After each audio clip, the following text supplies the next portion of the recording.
আসসালামু আলাইকুম, আশা করি সকলে ভালো আছেন।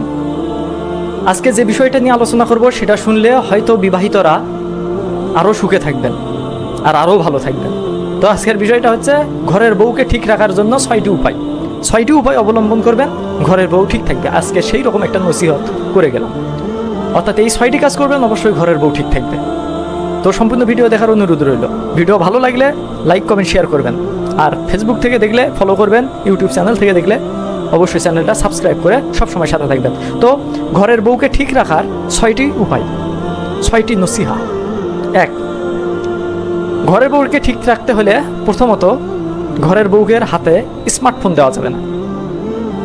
আমরা বর্তমান সবাই স্মার্টফোন ব্যবহার করি। এই স্মার্টফোনটা অন্তত পক্ষে আপনার বউয়ের হাতে দিবেন না। যদি আপনি আপনার বউকে স্মার্টফোন না দেন, দেখবেন সে আপনার কথা মতো চলতেছে বা সে আপনার মনের মতো হয়ে যাচ্ছে। তো 1 নম্বর, আপনি আপনার বউকে কখনো স্মার্টফোন দিবেন না। 2, বউকে বাজারে পাঠাবেন না। অনেক স্বামী আছে বউকে বাজারে পাঠায়, বাজার চিনায়, পরবর্তীতে দেখা গেছে যতই বারণ করেন আপনার বউ অবশ্যই বাজারে যাবে। যত বাধা দেন আপনার বউ বাজারে যাবে। তো চেষ্টা করবেন বউকে বাজারে না পাঠান। 3, বউকে বাবার বাড়ি একা পাঠাবেন না, পারলে নিজে যাবেন। একা পাঠাবেন না বলতে, বউকে যদি একা পাঠান 1 রাতের বেশি থাকতে দিবেন না। আর পারলে আপনি নিজে যাবেন। আপনি যতদিন থাকবেন আপনার বউকে ততদিন রাখবেন। আপনার বউকে বাবার বাড়িতে একা কখনো পাঠাবেন না, এতে করে পর্দার ক্ষতি হয়, অনেক কথা শুনতে হয়। পরবর্তীতে দেখবেন বাবার বাড়ি থেকে এসে আপনার বউ আপনার কথা শুনতেছে না। তো অবশ্যই আপনার বউকে বাবার বাড়ি পাঠাবেন না, পাঠালে আপনি যাবেন, যতদিন থাকবেন তাকেও ততদিন রাখবেন। 4 নাম্বার, বিয়ের পর চেষ্টা করবেন, বিয়ের পর অবশ্যই বউকে পড়ালেখা বন্ধ করে দেবেন। বউয়ের কোনো পড়ালেখা চলবে না, বউকে অবশ্যই পড়ালেখা বন্ধ করে দিবেন বিয়ের পর। কেননা পড়ালেখা করলে তার নতুন বন্ধু বান্ধবের সৃষ্টি হতে পারে, এখানে সংসারে অশান্তি হতে পারে। তো পড়ালেখা বন্ধ করে দেবেন বিয়ের পর। 5, ঘরে টিভি রাখবেন না। তাহলে বইয়ের হাতে কোরআন তুলে দেন, তসবি তুলে দেন, অবসর সময় যেন কোরআন তেলাওয়াত করে, তসবি পাঠ করে। তবুও ঘরে টিভি রাখবেন না, কখনোই ঘরে টিভি রাখবেন না। আর যদি টিভি রাখেন বউকে সামলাতে পারবেন না। 6 নাম্বার, বউকে বেশি টাকা দেখাবেন না, বউকে বেশি টাকার হিসাব দিবেন না, তাহলে তার খরচ বেড়ে যাবে, তার চাহিদা বেড়ে যাবে।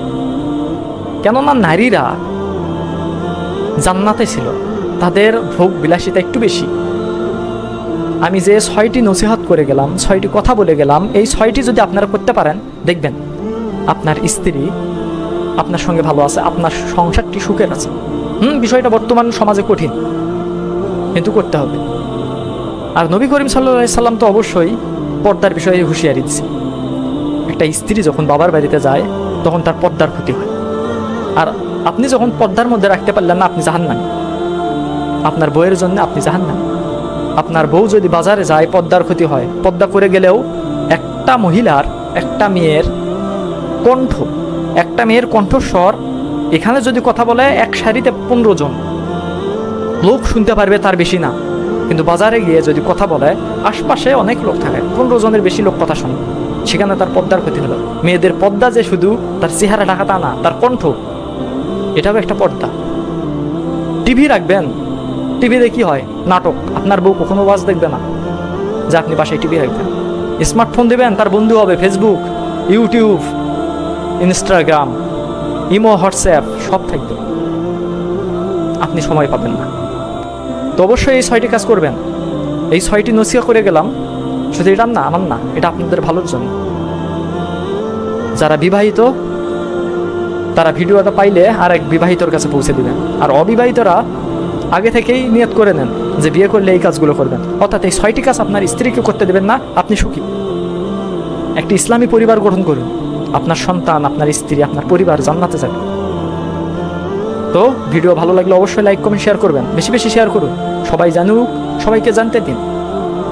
আসলে সংসার সুখের হয় রমণীর গুণে। আপনার রমণী যদি বেপরোয়া হয়, আপনার সংসার কখনোই সুখের হবে না। তো সবাই ভালো থাকবেন আর ভিডিওটা শেয়ার করে দিবেন। আসসালামু আলাইকুম।